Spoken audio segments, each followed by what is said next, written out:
എവിടെ പോവാ? എവിടെ പോവാ?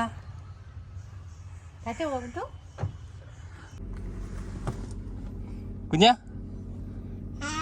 ഹായ്. ഒരു ഫ്ലൈങ് കിസ് തരണോ? ഒരു ഫ്ലൈങ് കിസ് തരണോ? ഒരു ഫ്ലൈങ് കിസ്, ഒരു ഫ്ലൈങ് കിസ്.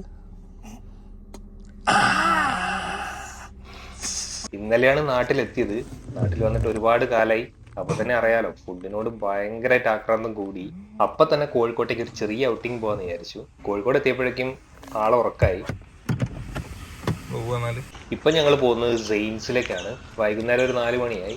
നല്ലൊരു ചായയും പിന്നെ അവിടുത്തെ ആ എരിവും മധുരവും മിക്സ് ആയിട്ടുള്ള ആ പപ്സ് ഒക്കെ ഒന്ന് കഴിക്കാന്ന് വിചാരിച്ചു. ഓ, കണ്ണുറന്നിരിക്കുക. ഇതാണ് സെയിൻസ്. ഇവിടെ ഒരുപാട് കടികളുണ്ട്. ചിലതിനൊക്കെ നല്ല റേറ്റ് ഉണ്ട്, ചിലതൊക്കെ 30 രൂപയ്ക്ക് കിട്ടും. ഞങ്ങൾ കുറച്ച് ആവറേജ് റേറ്റുള്ള നോക്കിയെടുത്തു. പിന്നെ 30 രൂപയുടെ 2-3 ഐറ്റം എടുത്തു.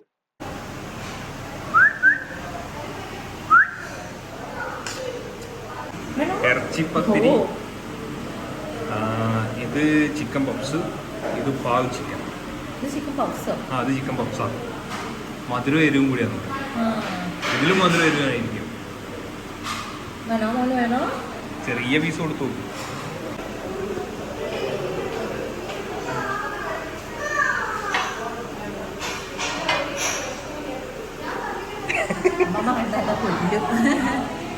പിന്നെ ഒരു ചിക്കൻ കട്ട്ലേറ്റും കൂടെ മേടിച്ചു. സാധാരണ കടയിൽ നിന്ന് വാങ്ങുന്ന പോലെയല്ല, ഇതിൻ്റെ അകത്ത് നല്ല രീതിയിൽ ചിക്കൻ ഫില്ലിംഗ് ഉണ്ടായിരുന്നു. അങ്ങനെ നമ്മൾ പ്ലേറ്റ് കാലിയാക്കി. ഇതുകൂടി ഉണ്ട്. ഇതായിരുന്നു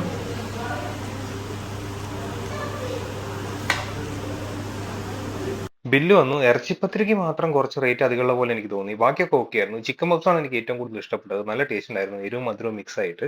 ചായക്കൊക്കെ 12 രൂപ തന്നെയാണ് ഇവിടെ വാങ്ങുന്നത്. ഓക്കെയാണ്.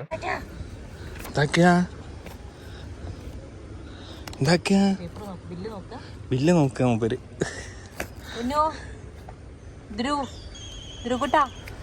അത് കഴിഞ്ഞ് ഞങ്ങൾ ബീച്ചിലേക്ക് നടന്നു. ഇന്ന് ഞായറാഴ്ച ആയതുകൊണ്ട് നല്ല തിരക്കുണ്ടായിരുന്നു. വണ്ടി പോലും എവിടെയും പാർക്ക് ചെയ്യാൻ സ്ഥലം ഉണ്ടായിരുന്നില്ല. ഞങ്ങൾ സെയിൻസിന് മുമ്പിൽ തന്നെ വണ്ടി വെച്ചിട്ടാണ് വന്നത്. വേണമെന്ന് തിരിച്ചു തരണം അമ്മ, തിരിച്ചു ചോദിച്ചിട്ടുണ്ടായി തരണം. അതാ വേണ്ടേ. ഇല്ല മേഡം, ഇപ്പം എല്ലാം കിട്ടിയാലും ഒരു സന്തോഷമാണ്. അതെടുത്തോ. എടുക്കണം. ബീച്ചിൽ നിന്ന് ഇവന് കുറച്ച് കളിപ്പാട്ടൊക്കെ മേടിച്ചു.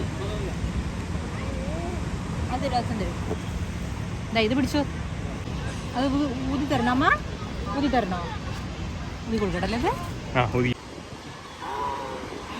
ഒക്കെ പോയി പോയി, ഒക്കെ പോയി പോയി.